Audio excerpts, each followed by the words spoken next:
చదువుకోవాలి. అందుకే మా అక్కలకు ఒక మాట చెప్పదలుచుకున్నా. అక్క, ఈనాడు ఇండ్లు కట్టించినా, భూములు ఇచ్చినా, మీకు పండుగ పూట చీర పెట్టినా, సారె పెట్టినా మీ సమస్యలకు శాశ్వత పరిష్కారం దొరకదు. అందుకే ఈనాడు ఎడ్యుకేషన్ అండ్ ఇరిగేషన్ మన ఆర్థిక పరిస్థితిని బాగు చేయడానికి, మనల్ని అభివృద్ధి పదం వైపు నడిపించడానికి, మన జీవితాలలో వెలుగును నింపడానికి ఈనాడు మన రాష్ట్ర ప్రభుత్వం కంకణం కట్టుకున్నది.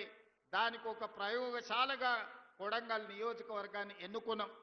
ఏనాడైతే మీకు ఇవ్వడానికి ఈనాడు అసైన్మెంట్ భూములు లేవు, మీకు ఇవ్వడానికి కోట్లాది రూపాయలు లేవు, మీకు నేను చెయ్యగలిగిందల్లా మీ పిల్లలకు చదువులు చెప్పించడమే.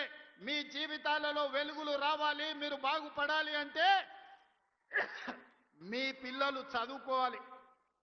ఇవాళ దామోదర్ రాజు నరసింహ గారు ఒక గొప్ప మంత్రి అయ్యి రాణిస్తున్నాడంటే గొప్పగా చదువుకున్నాడు కాబట్టే, ఇంజనీరింగ్ గ్రాడ్యుయేట్ అయింది కాబట్టే ఈనాడు రాజ్యాన్ని నడుపుతున్నాడు, రాష్ట్రాన్ని పాలిస్తున్నాడు.